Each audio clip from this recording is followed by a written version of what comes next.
Lebanon's largest Palestinian refugee camp in the southern coastal city of Sidon has been rocked by deadly violence since the 30th of July. Clashes broke out between the Palestinian President Mahmoud Abbas's secular Fatah movement and the Islamist group Junt Al-Sham and Shabab al-Muslim over the weekend. More than a dozen people have been killed and thousands have been forced to flee from their homes. A truce was agreed upon twice, but it has not held and the fighting still continues. So what is stoking this bout of violence in Lebanon? Our next report gets you the details. Ain al-Hilweh is the largest Palestinian refugee camp in Lebanon, home to more than 63,000 registered refugees. Though some estimates peg the number even higher, close to 400,000 Palestinian refugees live in Lebanon's 12 refugee camps, dating back to the 1948 war between Israel and its Arab neighbors. These camps, including the Ain al-Hilweh, largely lie outside the jurisdiction of the Lebanese security forces. Fictional disputes spiraling into deadly violence is a common occurrence in Ain al-Hilweh camp. The latest violence erupted late Saturday when an Islamist was killed and 6 others were wounded in a retaliatory ambush the next day.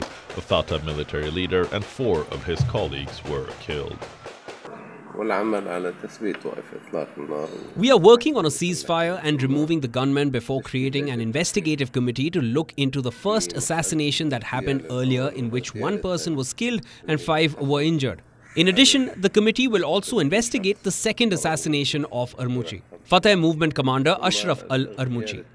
We need to identify the individuals behind the killings. Fatah has some intel about the persons and then hand them over to the Lebanese authorities so that this wave of assassinations does not continue.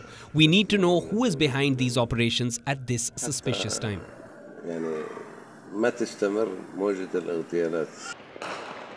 Successive attempts at ceasefire on Sunday and Monday barely improved the situation, and gunshots rang out on Wednesday night as well. United Nations Relief and Works Agency for Palestine Refugees in the Near East, or UNRWA, temporarily suspended all agencies' operations in the camp.